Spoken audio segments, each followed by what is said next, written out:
Students, आज हम शुरू करने जा रहे हैं शॉर्ट हैंड के बारे में। शॉर्ट हैंड क्या होते हैं? संकेत लिपि। इसके अंदर जो हिंदी या अंग्रेजी में कोई भी शब्द होते हैं उनको हम एक संकेत भाषा में लिखते हैं। क्यों? क्योंकि जब हमें कोई भाषण वगैरह जो होता है, कोई भी स्पीच है, उसको जल्दी जल्दी लिखना होता है तो हम अपनी देवनागरी लिपि जो होती है हिंदी की या फिर रोमन जो लिपि होती है उसके अंदर अपनी स्पीड से नहीं लिख सकते। तो इसलिए हमें इसको मतलब संकेत भाषा में लिखना होता है, तो इस चीज़ को ही शॉर्ट हैंड कहा जाता है। तो इसके लिए सबसे अच्छी किताब जैसे कि ये है हिंदी ऋषि प्रणाली की, ये सबसे अच्छी किताब मानी जाती है। इसको आप ले सकते हैं किसी भी दुकान से, ठीक है। तो सबसे पहले हम इसके अंदर से जो वर्ण होते हैं उनके संकेत चिन्हों के बारे में पढ़ेंगे, ठीक है। तो इसके लिए सबसे पहले हम जो वर्णमाला, हिंदी वर्णमाला में जो जो अक्षर होते हैं उनके संकेतों के बारे में जानते हैं। तो सबसे पहले आती है क वाली लाइन, क, ख, ग और ख, ठीक है। तो हम इनके संकेतों के बारे में जानते हैं। तो सबसे पहला जो क होता है इसको हल्की सीधी रेखा में लिखते हैं जो कि इस तरफ से इस तरफ जाता है, ठीक है। ख जो होता है उसको हल्की लिखते हैं लेकिन बीच से काट देते हैं, ये भी इस तरफ से इस तरफ जाता है, ओके। जो ग है इसको हम गहरी सीधी रेखा में लिखते हैं, ठीक है। जो घ है उसको गहरी रेखा में लिखते हैं लेकिन बीच से काट देते हैं। तो इन दोनों में फ़र्क ये होता है, ये तो जो होती है वो हल्की होती है, ये जो होती है गहरी होती है, ठीक है। और सभी रेखाएं बाएं से दाएं लिखी जाती है, ठीक है। अगली जो लाइन है वो है च वाली, तो इसको लिख लेते हैं च, छ, ज और झ, ठीक है। इसको क्या किया जाता है कि इसको लिखते हैं हम इस तरफ, इस कोण पे, ठीक है। ये हमेशा ऊपर से नीचे लिखी जाती है और ये हल्की होती है। छ ये भी हल्की होती है लेकिन इसको बीच से अपने काट देते हैं, इसको भी ऊपर से नीचे लिखते हैं।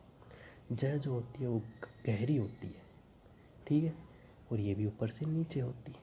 झ होती है वो भी गहरी होती है लेकिन इसको बीच से काट देते हैं और ये भी ऊपर से नीचे होती है। अगली जो लाइन है वो है ट वाली, तो ट, ठ, ड और ढ, ठीक है। इसके संकेत चिन्ह क्या होते हैं? ये ऊपर से नीचे होती है सीधी खड़ी रेखा। टैग में क्या होता है कि हल्की होती है, ऊपर से नीचे होती है।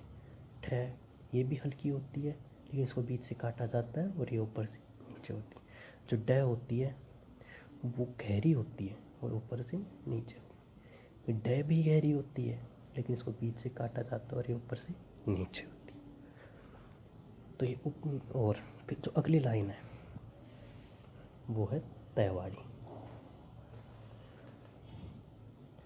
अगली लाइन है तय की,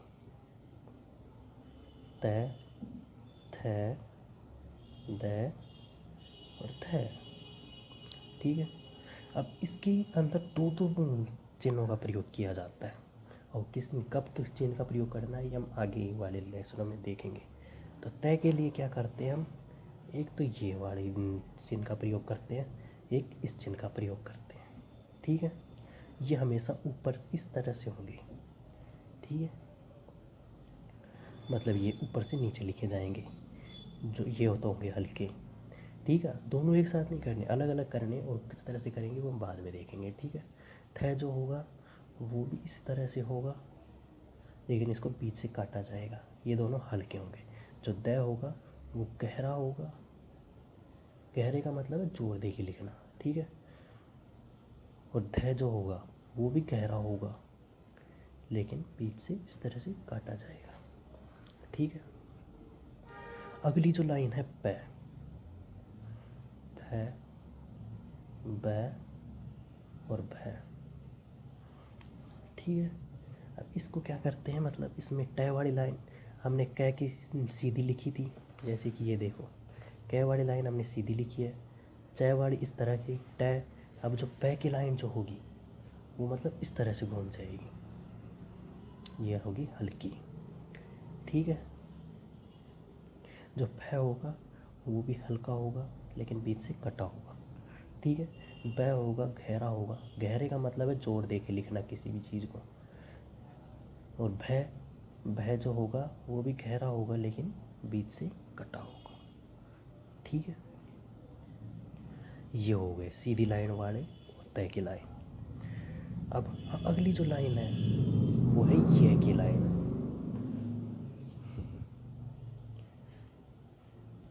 य, र, ल, व, ये सब ऊपर से नीचे लिखे जाएंगे। ये भी ऊपर से नीचे, ये भी ऊपर से नीचे और ये भी ऊपर से नीचे।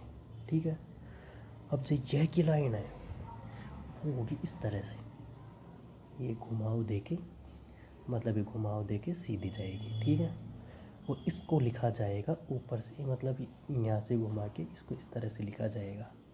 ओके, मतलब यहाँ से घुमा के ऊपर की तरफ। ठीक है, जो र होता है इसकी दो तरह की रेखाएं होती हैं, वो अलग अलग जगह अलग अलग रूप से यूज होती है। एक तो होती है सीधी इस तरह से और दूसरी होती है र इस तरह से। अब आप कहोगे ये जो र है वो पै वाली लाइन से मैच खा रही है, नहीं सॉरी, ये च वाली लाइन से मैच खा रही है ये र जो है। अब ये हम सेंटेंस को देख के पता लगा सकते हैं कि कौन सी लाइन र है और कौन सा च वाली लाइन से है कोई। ठीक है, जो ल होता है उसको लिखते हैं इस तरह से। अब ल में क्या होता है, इसको नीचे से ऊपर भी लिख सकते हैं और ऊपर से नीचे भी लिख सकते हैं, इसको दोनों तरीके से लिखा जा सकता है।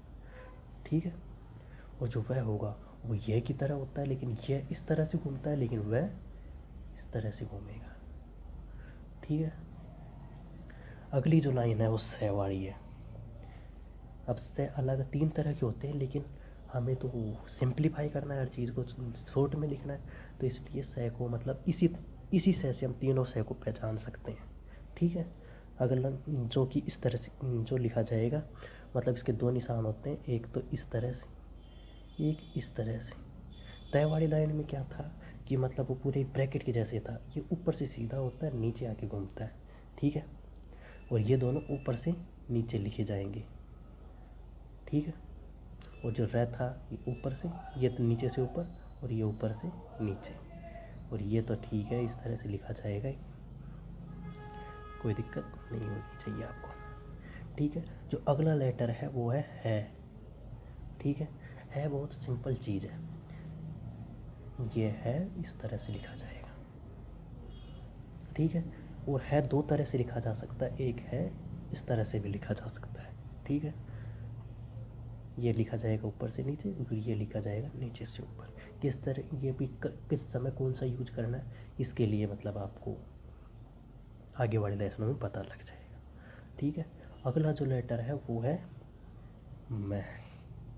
मैं दो तरह से लिख सकते हैं।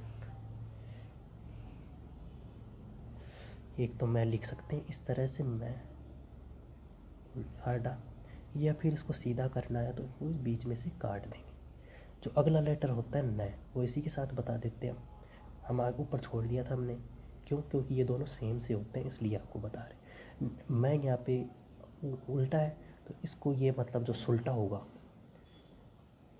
एक मिनट, ये जो सुल्टा होगा वो न होगा, और अगर इसको उल्टा करना है तो बीच में से काट देंगे, ये मैं हो गया, ये न हो गया। ठीक है, अगला जो लेटर है जो कि जैसे सड़क का ड़ है, जो अड़ है, ये जो लेटर है ये हमारे र की तरह ही लिखा जाता है। र में क्या होता है कि एक तो ये लाइन होती है, र और अड़ मिलते जुलते से शब्द है, और ये किस तरह से, लेकिन इसमें क्या करते हैं, इसको बीच से काट देते हैं। ठीक है, अगला जो वर्ड है वो ड है। ठीक है, इसको क्या करते हैं, इसको हम है की तरह लिखते हैं इस तरह से, लेकिन हम इसको बीच में काट देते हैं इस तरह से।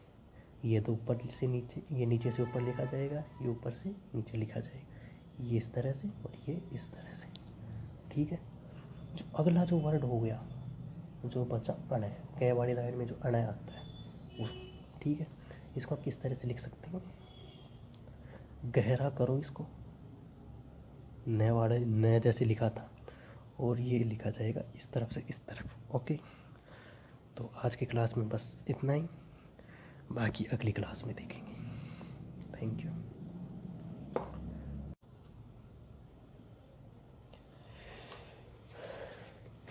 अब शॉर्ट एंड की रेखाओं के बारे में जानते हैं। रेखाएं अलग अलग तरह की हो सकती हैं, जिसमें से सबसे पहले होती है आड़ी रेखा। मतलब एक कोई रेखा है, इसके अंदर मतलब 180 डिग्री के कोण होते हैं। ठीक है, एक रेखा होती है सीधी जो लिखी जाती है। ठीक है, एक जो रेखा होगी वो लिखी जाएगी 45 डिग्री के कोण पर। ठीक है, दूसरी जो रेखा होगी वो लिखी जाएगी 90 डिग्री के कोण पर, और एक जो रेखा होगी वो इस तरह से लिखी जाएगी। ठीक है, ये होगी 45 डिग्री की रेखा, ये होगी 90 डिग्री की रेखा, ये होगी 145 डिग्री, और ये 180 डिग्री। ठीक है, ये तो लिखते हैं क वाली लाइन में, ये लिखते हैं प वाली लाइन में, ये लिखते हैं ट वाली लाइन में, और ये लिखते हैं च वाली लाइन में। ठीक है, तो अगर आपको ये पसंद आ रही हो तो लाइक करना, शेयर करना, सब्सक्राइब करना, और हम मिलेंगे अब अगली क्लास में। Thank you.